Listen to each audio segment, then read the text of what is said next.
Hello, everybody, and welcome back to the podcast. This is your host, Pat Flynn, and I am so joyed. Yes, I am overjoyed, immensely joyed to be joined once again by Dr. Lydia McGrew, one of my favorite people to talk philosophy with. We've had a number of good conversations, really great conversations on this podcast before, and we're going to do something a little bit different than we have previously. We're going to talk epistemology and skepticism, especially external world skepticism. And I was telling Lydia before the podcast that skepticism is something that sort of always haunted me. I think it was like probably among my first philosophical thoughts, Lydia. I'd be curious your personal history with it too. I told you, ever from a very young age, I remember having like these Matrix like thought experiments long before the movie The Matrix even came out. I'd look outside my grandparents' window and wonder, how do I know I'm not even dreaming right now, or this isn't all just some grand hallucination or something like this? So I guess that's a pretty early signal that you'll probably get pretty interested in philosophy. I don't know. Does that resonate with you at all, Lydia? Do you have any strange thoughts when you were a child? Is that an indicator that you're kind of set up to be a philosopher later on? That's a good question. I was a very strange child, but I don't know that they were necessarily philosophical thoughts. For one thing, I would have been astonished and laughed if anyone had said I was going to do anything with probability theory, because I always believed that I hated math, and I'm still not very good at calculating, but I really kind of caught that bug from Tim. So I didn't know where I was gonna end up academically, but yeah, I was definitely eccentric, but in other ways. I would sit up late telling stories to myself all night, making up stories. So Always good to get a little personal history. So I'm sorry, we're getting a little bit ahead. For people who have not heard some of our previous conversations, if you wouldn't mind, who is Dr. Lydia McGrew, and what did you do, and how'd you get into all this philosophy stuff? Give us the brief history there, if you don't mind. Sure. So my name's Lydia McGrew. My PhD is in English. 1995, got my PhD in English from Vanderbilt University. I had already, philosopher Tim McGrew and I had already been married since 1986 at that point. But I actually was much more interested in the work that he was doing in philosophy than in publishing in English. And so he and I began jointly publishing in the theory of knowledge. Eventually we published a number of articles and a book in the theory of knowledge. And then I went off and continued publishing individually on my own, not co-written with him, in probability theory and so forth. So I've only got one publication in English, and I don't even know how many in peer-reviewed publications in philosophy. And then since 2016, 2017, I've also been publishing in New Testament studies. So, I mean, it's really just a matter of working on these fields and then proving myself in them by going ahead and writing and publishing, even though I don't have a credential in that field. That is an interesting topic that I'd like to maybe explore further some other time. I've always just judged somebody by how really, I think the quality of their work, and whatever letters come after the name has always been somewhat irrelevant to me. I mean, I think I think it was Mark Twain who said, you know who a writer is by how they don't announce themselves, right? If somebody always has to announce themselves, well, as a writer, every time they write, there might be a little insecurity there. Like, a writer just when you read their writing, right? I kind of feel the same thing about a philosopher. Like, who's a good philosopher just when you read their philosophy. You think there's anything to that? And I know you're very interested in the concept of range, and that's important to you. So you're definitely not going to be somebody to camp out on some narrow type of credentialism. Yeah, absolutely. So swinging into the topic today, and I'm really interested to have this conversation with you because the work of you and Tim has been very much influenced me in my own studies of epistemology, but also it intersects with the problem of skepticism. And yeah, in one sense, skepticism is sometimes disregarded because I think some people think, well, look, if skepticism and like radical forms of skepticism, if they're a problem for anybody, they're sort of a problem for everybody. So in that sense, maybe not a lot of people pay attention to skepticism. But my thought is, well, a problem for everybody is still a problem for everybody. It seems like even if it doesn't, affect anybody more than anybody else, it seems like this is something that's really worth thinking about. Help us situate this conversation, Lydia. How do you begin to motivate the project of skepticism, and how do you feel wrestling with the problem of skepticism can be fruitful for theories of knowledge and epistemology in general? Well, as I think we'll probably get into more as we keep talking, it has come to be my firm belief, as I have investigated the issue of external world skepticism, that it is fundamentally an issue about explanatory inference. And explanatory inference is relevant at all different levels of epistemology, not only when we're considering, what if we're all in the matrix? What if there's a Cartesian deceiver? So in that sense, it's fruitful because it gets us to wrestle with issues that have much broader application in philosophy. And I want to be clear that I do not think that everybody has a vocation, even if you're not a philosopher, to worry about the problem of external world skepticism. I do believe there are different vocations.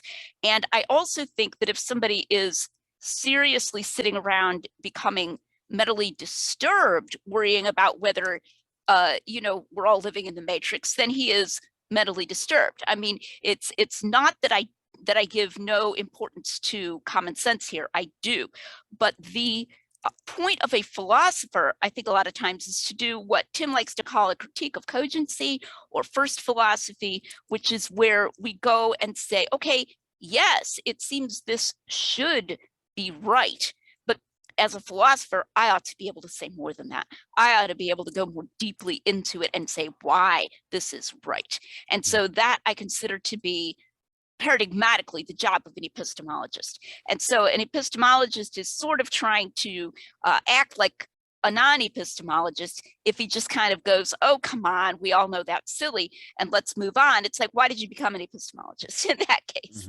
That's the way I would go at it, that if you're going to be a professional philosopher interested in the theory of knowledge, then you do need to grapple with these deeper critique of cogency type issues and be able to say more than, oh, come on.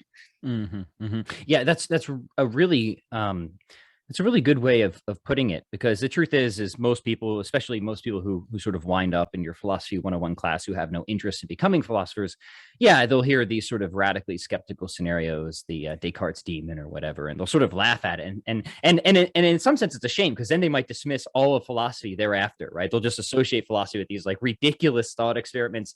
What use is this? Right. And that's somewhat of a shame, but it's also really interesting because as soon as you start to, engage with that suggestion, you realize that, yeah, in one sense, we do feel like we should just be able to wave our hand at it. It's ridiculous. But in another sense, it's not that easy to refute, right? It's almost notoriously difficult to refute. And part of that is by design. What sort of, I guess, Marx sees radically skeptical scenarios is sort of what Marx grand scale conspiracy theories, right? They're just sort of set up to be consistent with sort of whatever data we could possibly throw at them. So they're just sort of, yeah, I guess sort of structurally set up to be really hard to refute. And then I guess this helps motivate the problem, Lydia. Would you say it's fundamentally the challenge in epistemology is showing that it would be as reasonable to believe external world skepticism than the more common sense belief, or that you're less or just not reasonable in rejecting external world skepticism? What do you think the fundamental issue is here that we have to really grapple with from the I think standpoint? either of those would be a legitimate way of putting it, that it is not particularly rational, even if it is habitual, to believe that we live in a stable world outside of our own heads. It contains other minds. We have memorial access, our memories have access to what's really happened. We have sensory access to this world and so forth. All of that is not particularly rational, even if we find that we're unable to do otherwise. And, Hume said this about induction. He said, you can't help but use induction, but there is no way of showing that induction is actually rational. So that's the challenge is, is there any way of showing that this is a rational thing to believe, or that this is more rational than to believe that we are the victims of a large-scale deception. And so I would agree. I would say that is a good way to characterize it. Okay, excellent. So then moving in or zooming in on that, two quick follow-ups. What is your position on this? Do you think that we can be rational in believing in the false of these scenarios? And what sort of expectations do you think we should have from your approach? Do you think that we can definitively rule out these scenarios, or is it just a matter of seeing that these scenarios are probably false? What do you think we can accomplish in today's conversation, or I guess in your general approach with in this? my work? Yeah. Yeah. My position is that we are rational to believe that these scenarios are false. I would say we are highly rational in believing that they are false. No, it's not going to be a deductive, we can be absolutely certain that these scenarios are false, but that's a kind of a trivial matter. There are all kinds of things that we're over justified in, and hugely justified in, but that we cannot absolutely prove to be false. Now, we need to distinguish here between what I call the object level and what I call the meta level. So the object level would be something like, there is an external world. There is a stable external world. That's the object level statement. The meta level statement would be, it is rational to believe, based on such and such evidence, that there is a stable external world. So that's a meta level statement, statement about a statement. Right. Now, the second of those, I would say, at least in principle, is knowable a priori. Now, I don't claim that I have the absolute grasp on it that I would like to have, but in principle, I should be able to know that one with certainty. Sure. That is to say, we could know with certainty that we're rational to believe something, even though we don't believe that object level thing with absolute certainty. If you see the difference that I'm making here, we might believe that object level thing is, 0.999 probable.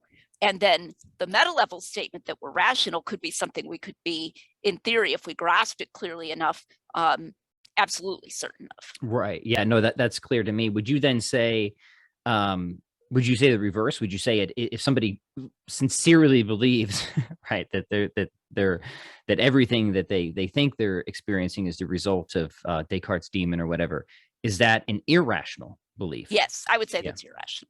Okay. I mean, now that I've done a lot of work on it, and that's of course the intuitive result as well, but I've tried to go farther than just that intuitive result. I think it's safe to say I've been working on this issue for about 2 decades. Wow. And so it's been kind of this thing that I've wanted to say something that I feel satisfied with for a long, long time, about as long as I've been working in philosophy. So I was pleased for the opportunity to publish that article. And by the way, the free version of the article on that is on my lydiamcgrew.com website. It is somewhat different from the ultimately published article. The ultimately published version has like equations and stuff in it, and was published in a special issue of a journal called Questiones Disputatae, I believe is how you pronounce it, a few years ago. And yet I don't even feel I'm done yet. And we might be able to talk a little bit later about some further things that I'd like to be able to get even farther on this before I, die. So, but I think I have made significant progress. Yeah, wonderful. And we'll get into the details here soon, but the stage setting is really important. Have you ever, I'm just curious, I mean, I don't imagine we'll get too many people who are upset by what you just said, because I don't think I've ever really met anybody who sincerely believes in external world skepticism. Right? I mean, but then again, I've met some pretty people with some pretty strange beliefs in my day. So maybe you've actually encountered such people. But yeah, have you? Yeah, well, a philosopher that I admire a lot, I don't know if he's retired yet or not. I know he's getting close to retirement. Richard Fumerton at the University of Iowa. And I've met him. He's a fun person, charming person. I met him years ago. He actually is an external skeptic, in that sense, a Cartesian. And my dear friend John DePoe worked with him in John's PhD. I've known several other people who've gone to the University of Iowa. And I mean, Fumerton is just a philosopher's philosopher. He doesn't give you a hard time if you disagree with him, but I haven't, as far as I know, I sent him some of my ideas about this, I don't know, maybe a decade ago. And, he didn't say, Eureka, you've convinced me or whatever. So I think he's still an external world skeptic.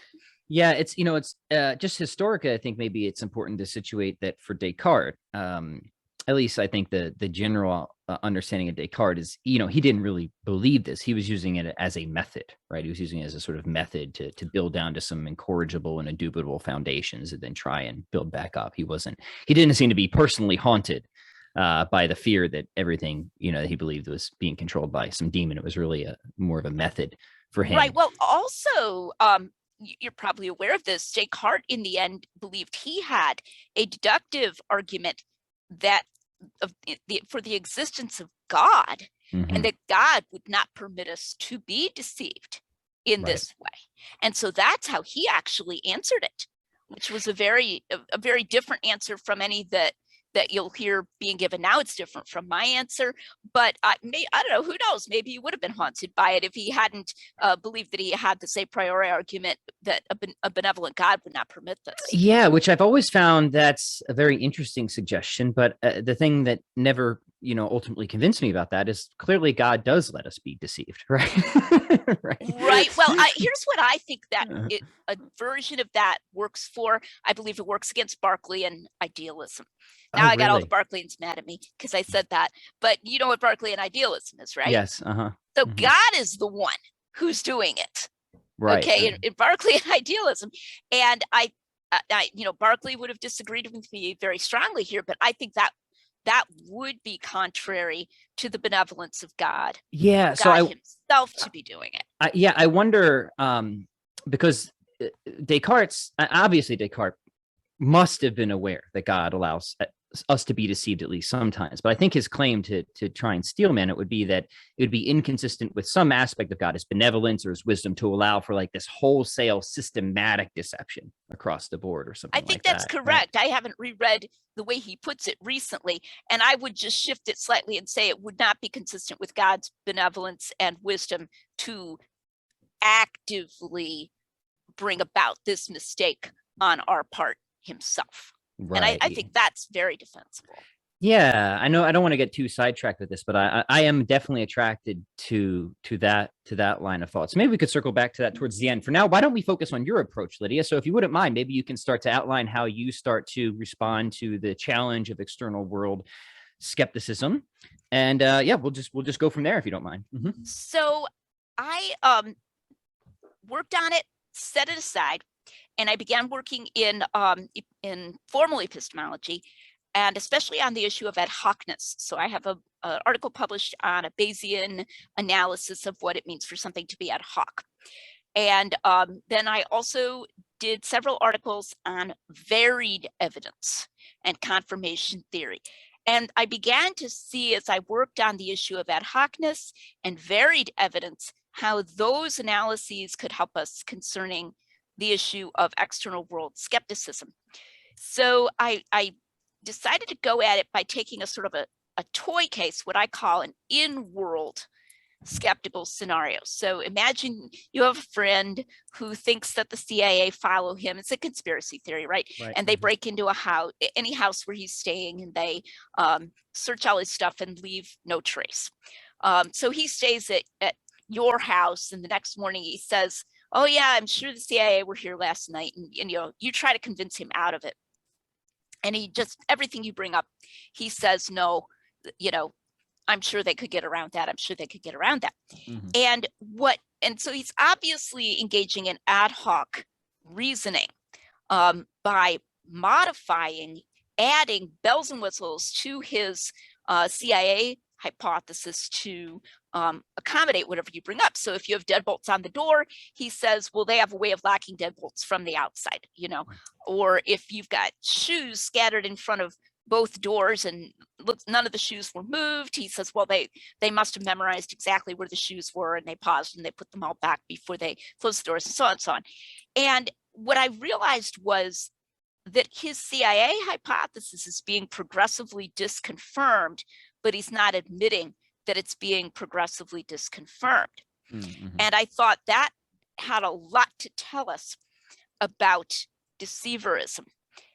So the first, I think, really big breakthrough I had was when I realized the global deceiver scenario, we can make a statement of it. There exists a very powerful deceiver who has the ability to manipulate our thoughts and who is trying to convince us that a real stable external world exists to which we have reliable access. Now that sounds like a pretty fair statement of the Cartesian deceiver theory. Mm-hmm. Just like it's a pretty fair statement for this guy to say, the CIA follow me and they break in and they leave the house leaving no trace.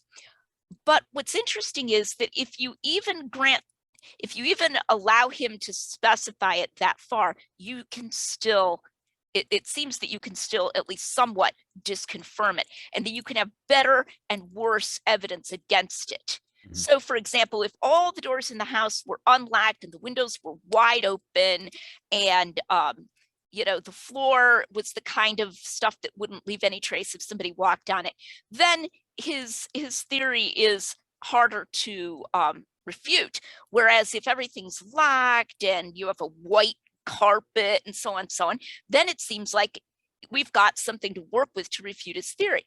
Mm-hmm. Well, if he's allowed to designate his theory in a vague way where he just says, my theory is that whatever evidence you ever get, and I don't have to talk about any specific evidence, but whatever evidence you ever get of any kind, my theory is able to accommodate it, then there's no distinguishing between better and worse evidence against his theory. And the same way for global deceiverism. If we say global deceiverism is the hypothesis that is able to accommodate any evidence whatsoever, I don't have to talk about what kind of evidence it is, just as well as realism.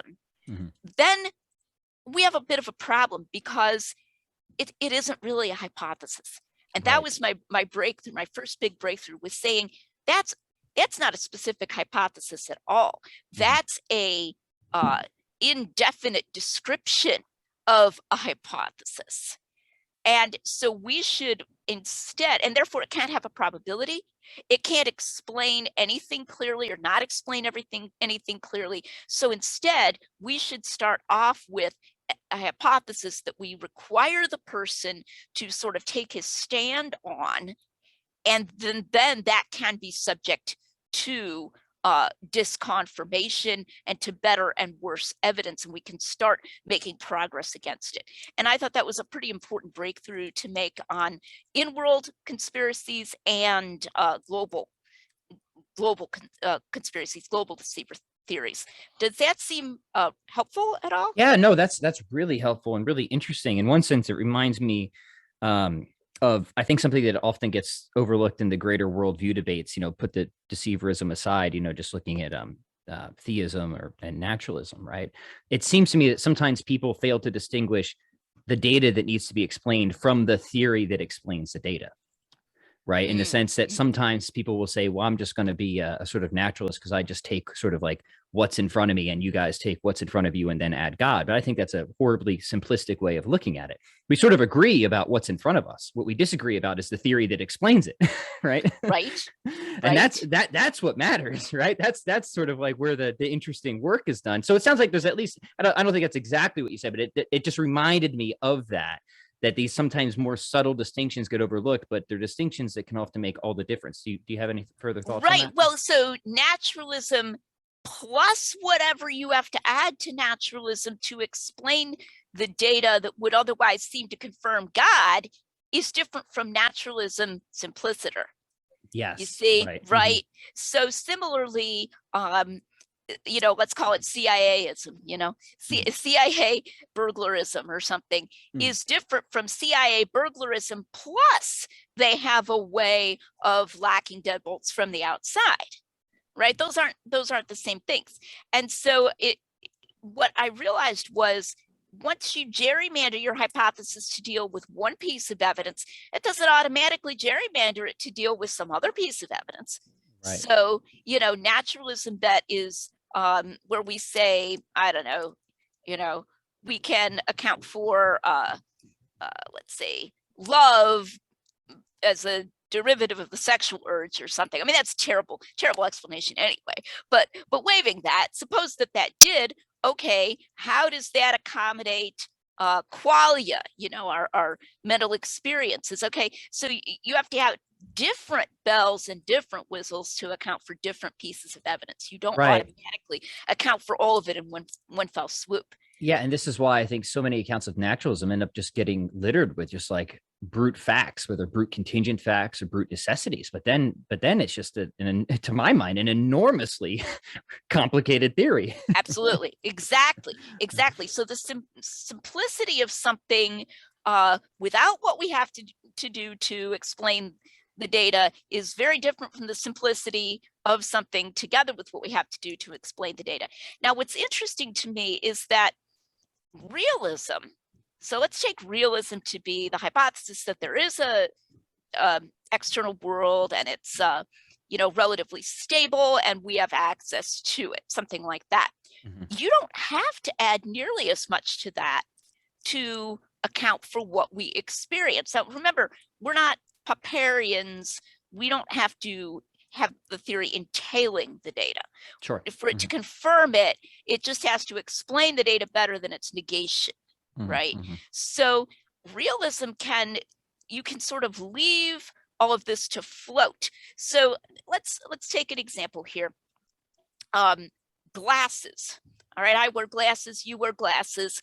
How well does realism explain the apparent success of glasses? Suppose you were living in a world before glasses and you evolved a Cartesian type scenario to explain things of some kind, but you hadn't thought of glasses.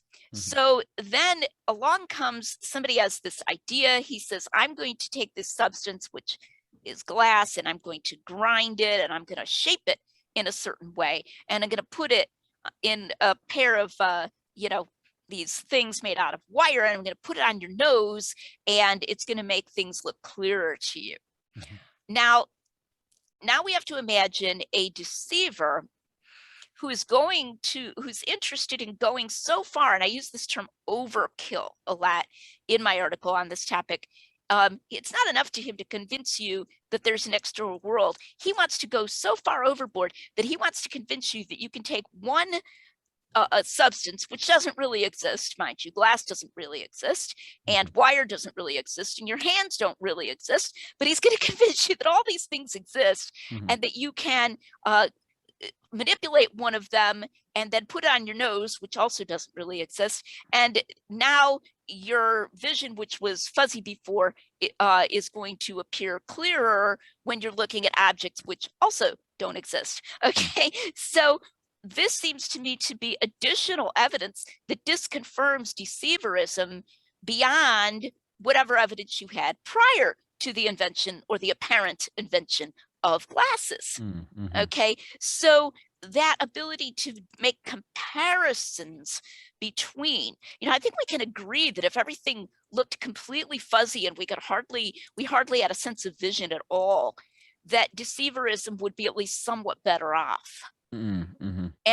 And the fact that we can see things clearly, we see more clearly when we get up close, we see more clearly when we put on glasses or a telescope or a microscope, same extension of the same concept, that we're getting progressively more and more varied evidence against deceiverism. And in that way, it is being disconfirmed. And I guess what I realized is we are not obligated, if we're interested in arguing about this subject, to grant the skeptic that there exists some well-defined hypothesis that can explain everything as well as realism does. That's not clear. It's not clear that there already exists a well-defined hypothesis that does that. Yeah, and that is a really important assumption to challenge. So let me just try and re-articulate what I think I hear you saying. It really, again, I think comes down to that the deceiverism hypothesis is going to fail in explanatory comprehensiveness once we begin to consider scenarios like you've brought up. It's either going to predict too little or predict too much, or not predict as well as realism.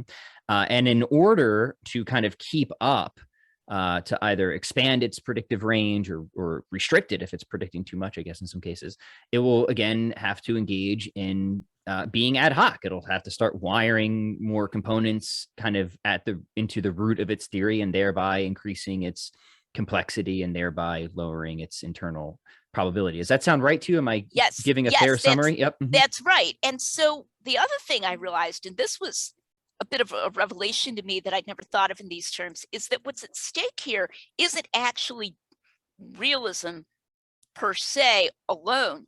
It is the possibility of rationality in any non-deductive inference whatsoever.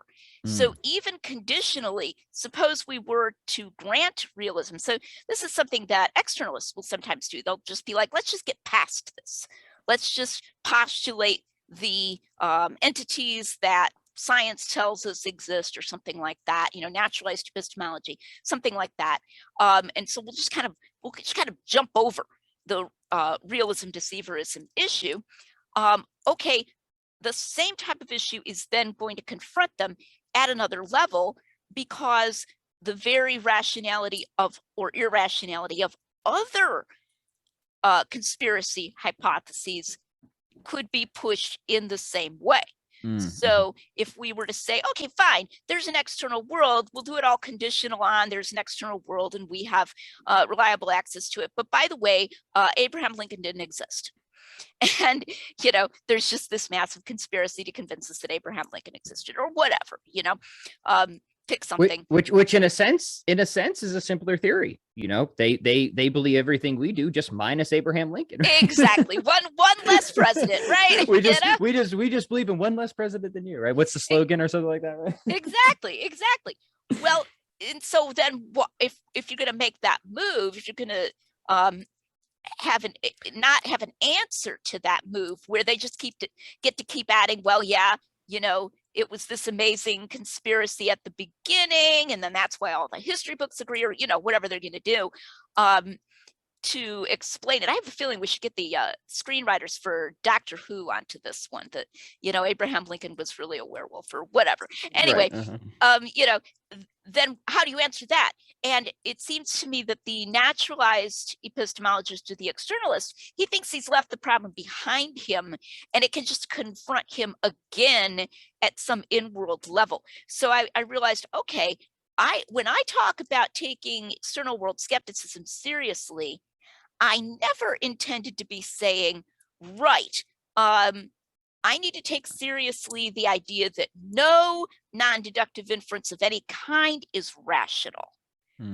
Okay, that I think we could grant a priori that some or even let's do it comparatively, some non-deductive inferences are more rational than others, or some are stronger, some conclusions are more justified than others, etc. There can be comparisons of this kind of thing. Whereas if we allow the kind of moves that we're talking about here, all of that would be gone. In other words, there would be no comparing strength of evidence. There would be no more rational, less rational. There would be no rationality in non-deductive inference whatsoever, which is a kind of nihilism that I never thought needed to be refuted in a non-a priori fashion. So when I realized that, then I'm like, okay, then what kind of moves do we need to be doing? Well, and then we go back to what we talked about before, which is rejecting ad hocness, talking in terms of simplicity, allowing comparative simplicity between theories to have epistemological weight, and that kind of thing. And once we do that, I believe we can show why realism is highly justified, not just a little bit justified, but highly justified, more than deceiverism.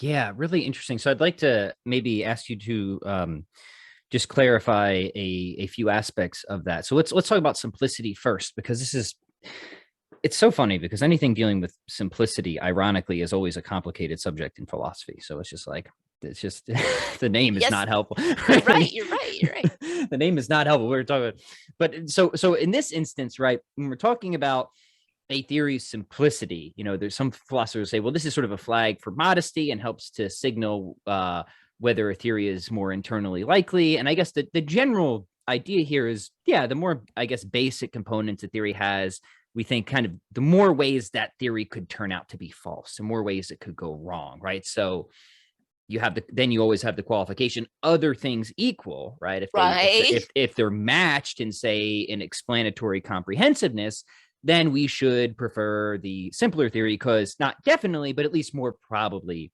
it's true. How would you articulate it the same way? Is there anything else you would add to that clarification? Well, I think that's going in the right direction, and it's related to what we talked about a little while ago about naturalism and theism. The naturalist is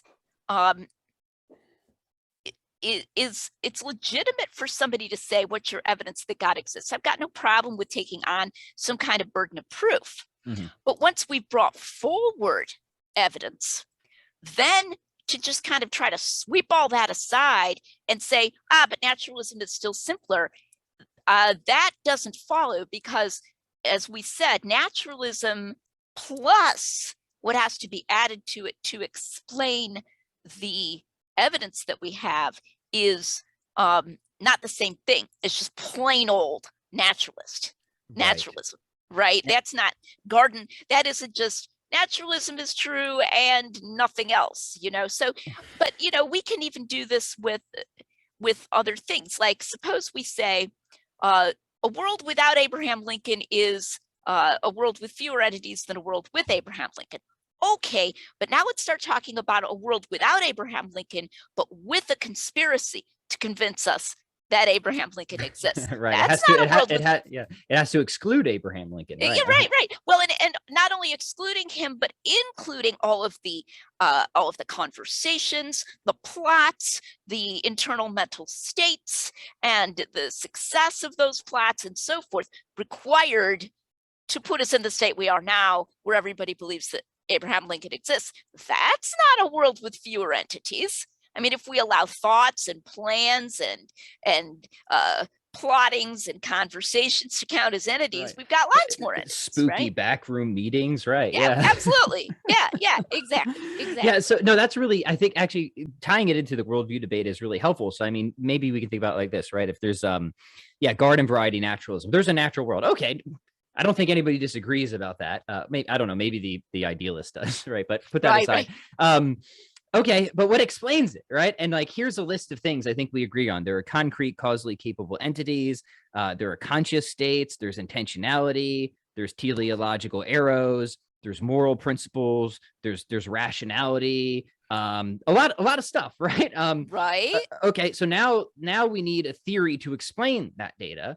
And what is the naturalist going to say at this point? Well, they first need to say God isn't there, right? So they need to compete with theism, and now they need to explain all that stuff, right? And and for the life of me, this is kind of where I live. I have never seen a naturalistic theory that can explain as much as theism at all. And the only time they can even kind of somewhat keep up in the race a little bit is if they're strapped with enormous amounts of complexity, and often brute complexity that I think the theist could explain in a deeper, more unified way. And maybe that's the point I want to get at, right? If even if we posit an extra layer to reality, if we can then explain everything above it and unify the explanation, that seems to me an increase in simplicity.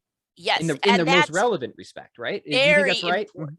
Mm-hmm. Very important. And this is related to the issue of diverse evidence, which is something I've just been super excited about. And you may put this into the show notes. This one I know is it's free in its published version, Varied Evidence and the Negation of H. I think that's the title of it. It was published in Ergo some years ago, which was my contribution to the discussion of why is varied evidence a good thing for a theory? Why does varied evidence? So, for example, if I say that it's raining on the basis of hearing a drip, drip, drip sound, hearing more and more and more drip, drip, drip sounds you get sort of diminishing returns as far as how much more are you justified after you've heard it dripping for 10 minutes in a row as opposed to 1 minute in a row. If it's actually something dripping from your pipes, that's going to explain all 10 minutes just as well as it's going to explain 1 minute. But if, on the other hand, I hear a dripping sound and I also get up and I look out the window and I see the rain dripping off the eaves, now I have two different kinds of evidence that it's raining, right? Not just the dripping sound, but also the side of the rain. So why is varied evidence better? So I did a Bayesian probabilistic analysis of that, and it's just fascinating. And the thing is that it confirms H, like it's raining, better to have those two different kinds, because it requires more bells and whistles under the negation of H. It's not raining to explain the varied evidence than to explain the unvaried evidence. So it's not raining and there's a pipe dripping in my house will take care of repeated instances of dripping sounds. But it's not raining and there's a pipe leaking in my house doesn't do anything to explain the sight of the rain coming down out my window, right? Right. So similarly, naturalism plus something that's supposed to help with moral facts isn't going to necessarily help to deal with I don't know, give me another teleology. Teleology, right. Okay, so it's not going to, as you say, unify it as much. Similarly, deceiverism that deals with vision, we have a deceiver who wants to give us the sense of sight, isn't going to in and of itself help us to deal with the coordination between sight and touch. So that's a degree of variation. And if he deals with the coordination of sight and touch, that's not going to help to deal with the coordination of memory with sight, or apparent memory with sight and touch, etc. So what I argued for in this article is that we have an enormously varied pool of evidence for realism. It's really quite amazing. And I think one of the reasons people are so impatient with deceiverism is because we're actually over justified. And so this is why people are tempted to go with direct realism or externalism or shucksism or whatever, is because we're so over justified. And the more over justified we are in something, sometimes the harder it is to explain and articulate what our justification is. I love that about your article, and I will be sure to link that in the show notes. Can you quickly explain for people who may not have heard that term before what we mean by over justified? Right. So let's suppose that you have a number, and it's going to be somewhat arbitrary, but that you consider if something's higher than this number, I should say that I believe it. If something's more probable, let's just call it 0.8. I'm just throwing that out there. If it's more probable than 0.8, it's legitimate for me to say I believe it if it's that high on my evidence. Okay. To be over justified then would be to have evidence that puts you way over 0.8. So 0.999 vis-a-vis a 0.8 cutoff is very much over justified. Right, got it. So wow, this is really fascinating. I'm actually very excited we were able to tie it in with the sort of worldview comparison debates as well. That's a really cool connection. So what else is there anything else you want to say about this approach in general, Lydia? I know maybe we wanted to talk a little bit about the role of intuition in all of this. Should we just segue to that? And what are your thoughts at this point? What I would like to talk a little bit about is what I want to work on more, because I don't feel that I'm done.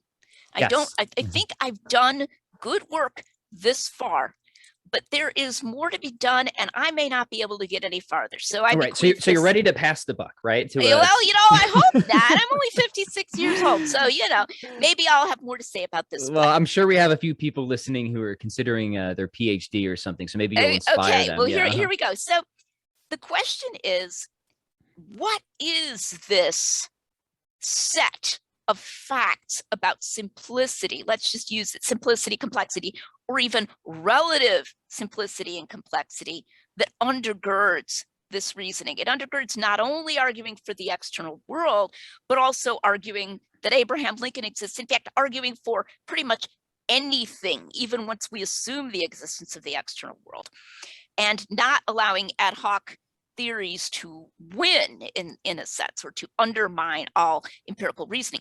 Is this a probability distribution? Is this an infinitely large set of probabilistic facts? Like, I mean, because theoretically there could be an infinite number of propositions, right?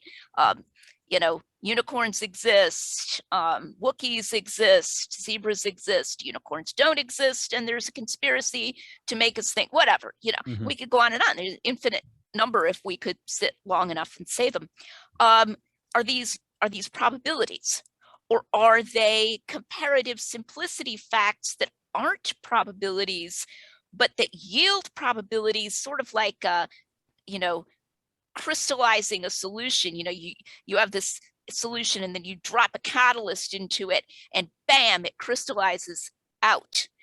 So that when you drop empirical evidence into this set of simplicity facts, you get probabilities, but they are not themselves probabilities. Yeah. I don't know the answer to that. I don't have that figured out. I have a bit of, it seems to me kind of a lot to swallow to say there are an infinite number of probabilistic facts such that every possible proposition has an objective probability relative only to tautologies. I mean, that's now we're really populating our ontological abstract, our universe of abstract entities here. But at the same time, if we want to say, well, if you're going to get probabilities out the other end, you have to have probabilities to start with. That also has some intuitive force. So I haven't decided yet. I talk about Claude distribution in my paper on this. Is it a probability distribution, or is it not a probability? Is it some other kind of distribution? And so I'm not fully satisfied. I feel sort of like a pointer dog. He goes up to this clump of bushes and he points. I know the answer lies in this direction. Right. Yeah. Don't you love that? It's somewhere in this vicinity, right? It's in this vicinity. But I do believe that the details concerning exactly how simplicity informs these inferences remain to be worked out. I've been having a little bit of communication recently with one of Tim's former students, a brilliant guy, Nevin Klimenhaga, and he's got some interesting things to say about explanatory priority and conditional probabilities. I sent him a question about this that he hasn't had time to answer yet. I'm sort of like, Nevin, come in and give me an answer to this problem. And so, if you're listening, respond to that email. Yes, I know, right? I don't know if he has a full answer. And I just had a realization literally yesterday as I was preparing for this talk that you and I are having about induction, because Tim and I have a chapter on induction in our meta epistemology book on the architecture of reason. And it's completely right as far as it goes. But I suddenly realized that there's sort of a premise that goes in there, which is something like, we have drawn this many times from the urn, and the proportion of white balls to black balls has been, M to N, etc. Right? That so you've got this proposition of your draws thus far and what they've been. Well, if you were to actually do that, you're actually like drawing from an urn, you're actually sampling, you would need memory in order to say that you really had drawn, M black balls and N white balls. I mean, if we try to treat this not just as a, hey, you're given that, let's just treat that as a given. If someone said, no, you actually drew a different proportion, you're misremembering, the deceiver's messing with your memory, then we wouldn't be able to get induction off the ground either. So this was a new way in which Cartesian worries could undercut induction right at the roots. And so in that sense, the ability to engage in explanatory reasoning, such as I'm trying to do, to answer Cartesian worries is actually, you could argue epistemologically, prior to any attempt in practice to apply the solution to the problem of induction. For induction, yeah, that's really, really fascinating and important. So we now have an area ripe for future research for all the budding PhD students who listen to this podcast. I love it. I know we're coming short on our time, Lydia, but I would love to pick your brain about the connection between everything we've just talked about and the work you've done on the resurrection, which if the gentle listeners have not heard our previous conversations on the podcast about that, then they must hit pause and go do that immediately. But what connections are there? Can you help us see how these things are somewhat related, if you don't mind? Yeah, absolutely. Well, of course, the conclusion that the resurrection occurred is an in-world explanatory conclusion, just like the conclusion that Pat Flynn exists, right, or the conclusion that Abraham Lincoln exists. These are things that we take to be an explanation of the facts. I think the resurrection is the best explanation of the data that we have. So one would imagine there would be pretty deep connections. So, for example, to say that Jesus did not rise from the dead might seem to be, to the naturalist, more probable than to say that he did rise from the dead. But just as we've just been discussing about naturalism, now we're not just saying Jesus didn't rise from the dead. Now we're having to say Jesus didn't rise from the dead, and this other thing happened that explains, for example, the women testifying that they found the tomb empty. Jesus didn't rise from the dead, and the body was stolen. Jesus didn't rise from the dead, and Mary Magdalene had a hallucination, etc. And I would argue you're going to have to add a lot of bells and whistles to that. Something that Tim and I put in our Blackwell article, and we still think this is correct and an important point, is that when you look at the not R space, so we like to talk about probabilities as spaces. Yeah. I find that very intuitive. The space of the probability where Jesus doesn't rise from the dead. The vast majority of the not R space predicts that nothing at all happens. All right. Yeah. He just dies and nobody thinks he rises from the dead, etc. So everyone just goes home sad, right? Yeah. Everyone just goes home sad. So when someone's defending the resurrection, someone like me, I am defending it against not R. I am not, first and foremost, defending it against a highly restrictive, highly specific, highly gerrymandered version of not R that has been packed with all kinds of additional propositions to try to make it equal to R in explanatory power. And believe it or not, now I'm saying this about a person I admire a lot. Richard Swinburne made a comment in one of his published works, and I don't remember, I think it was Resurrection of the Son of God, that seemed to contradict this. And I met him in Leuven in Belgium. I think it was in 2009.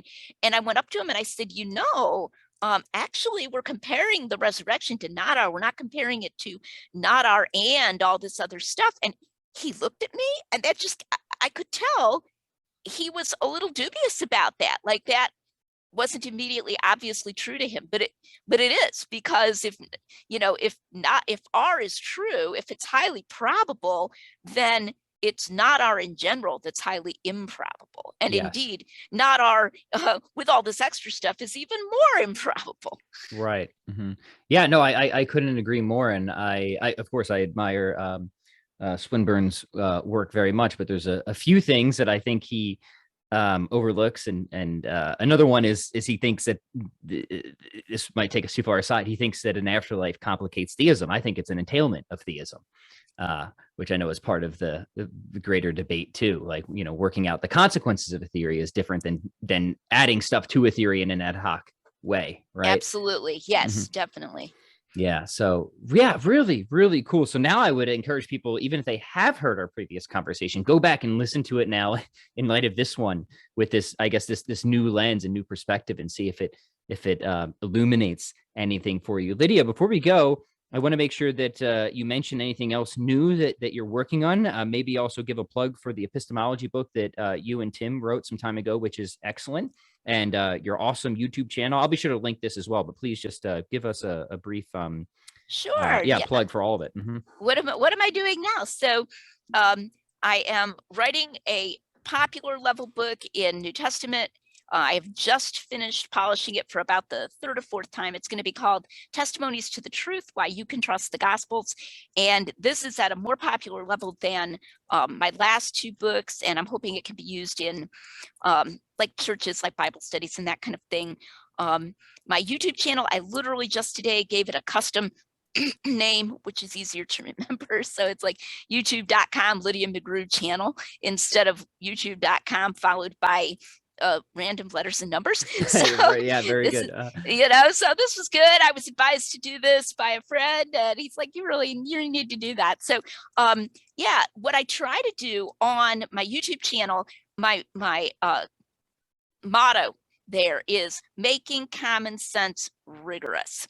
And so most of the time, yes, I'm talking about apologetics, New Testament stuff, Christian stuff. But if you're interested in epistemology, you might find it interesting as well, because what I try to do is I sort of try to marry epistemology with apologetics and New Testament studies and these kinds of issues, or even philosophy of religion. And you can get stuff there that you could apply even to other areas, not just to those topics. So people should definitely go and browse that. I try to bring out a video every week. I don't always quite manage that. And as far as what I'm going to do next in pure epistemology, I don't want to give that up. I want to keep doing that, but I'm sort of trying to cudgel my brain for a next project. I may be thinking about the intersection of Bayesian ideas with statistical ideas of reliability. So you have an idea of reliability where you're just sort of statistically granted, this machine pops out truths this many times. But then you have a different sort of more Bayesian idea where the fact that this says something is this good of evidence for it, and those aren't the same. And can those be reconciled? Are those somehow hard to use? They don't actually play very well together mathematically, but can we find a good way to make those two different concepts of reliability play well together mathematically so that we can use both? So that might be something, it's a little vague yet, but that I'd like to do as a next project in pure epistemology. So that's kind of where I'm at right now. So staying just a little bit busy. I love it. And I cannot recommend your work enough. Your YouTube channel is truly excellent. So of course, I'm going to highly encourage everyone subscribes. They go and pick up all your books, preferably all of them. They're all really great. I've learned so much from you and Tim as well, of course. And I just want to thank you as always for taking the time to be here, Lydia. I always get so much out of these conversations, and I'm sure my listeners do as well. Thank you. Thanks for having me, Pat. It's been a lot of fun.